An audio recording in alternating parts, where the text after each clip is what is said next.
Hansel and Gretel by the Brothers Grimm. Pictures by Eloise Wilkin.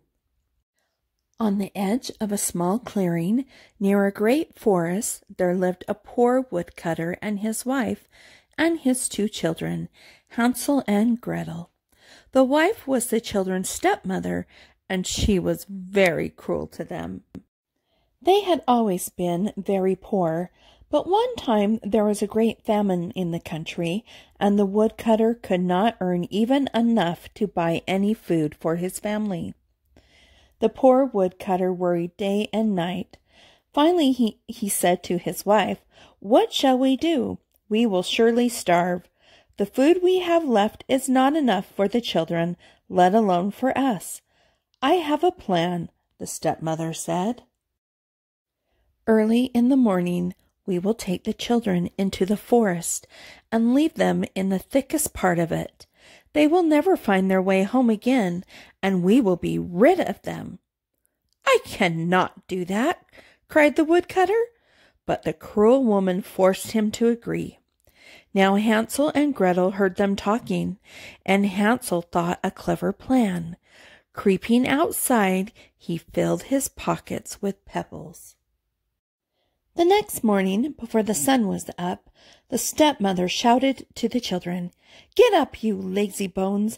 We are going into the forest to cut wood. Here is a piece of bread. Don't eat it yet, because you won't get any more."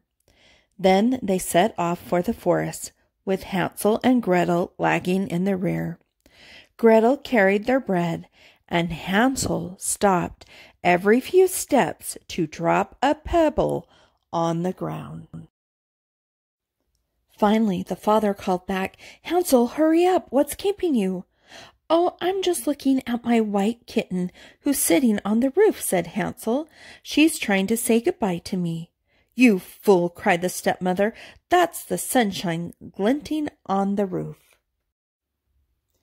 When they reached the middle of the forest, the father built a good fire. Then the stepmother said, "Wait by the fire while we go to chop wood. We will come back to get you." Hansel and Gretel fell asleep. When they woke up, it was night. Hansel comforted Gretel, who was frightened by the dark. Then, when the moon came up, they could see the pebbles that Hansel had dropped, and they followed them all the way home.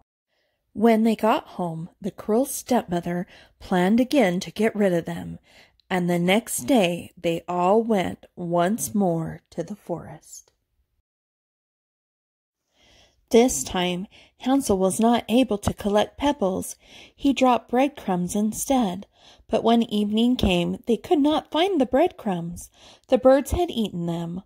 All night they walked, and all the next morning. Suddenly they saw before them a little house, all made of gingerbread, with windows of spun sugar.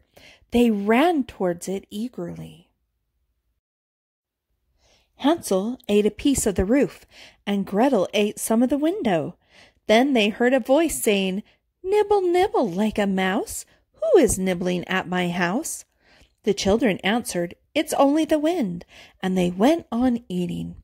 Then the door of the house opened, and an old woman came out, leaning on a crutch. The 2 children were very frightened, but the ugly old woman spoke very sweetly. "Do come in," she said. "You must be very hungry and tired, for you look as if you've come a long way." Then she led them into her house. There she invited them to sit down to dinner. They were so hungry that they ate everything on the table. When they had finished, the old woman put them to bed in great, comfortable beds. Now, although the old woman seemed so kind, she was really a wicked witch who ate little children. So while Hansel and Gretel were sleeping, she was thinking of the fine meal she would have. The next morning she awakened Hansel and put him into a cage. No matter how he begged to get out, her heart did not soften.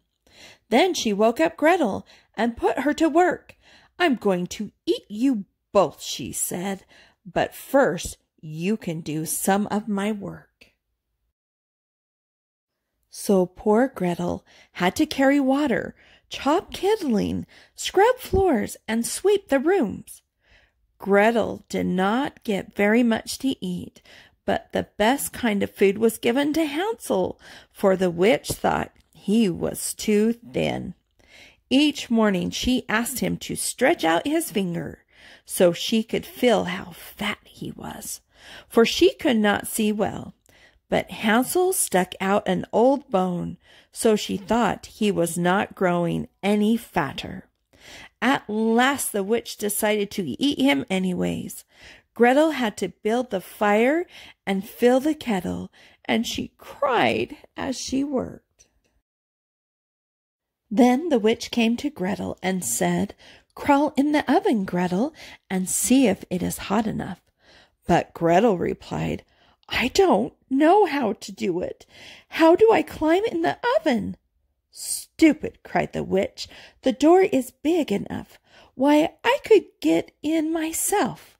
She bent down and put her head in the oven. Quick as a flash, Gretel pushed her in and slammed the door. Then Gretel let Hansel out of his cage. "Hansel, we're free," she cried. "The old witch is dead." Filling their pockets with glittering jewels from the witch's hoard, they set off through the woods, determined to find their way home. But though Hansel and Gretel walked and walked, they were still lost, and not a thing looked familiar. Just when they had given up hope, they heard a happy cry. There was their father coming towards them.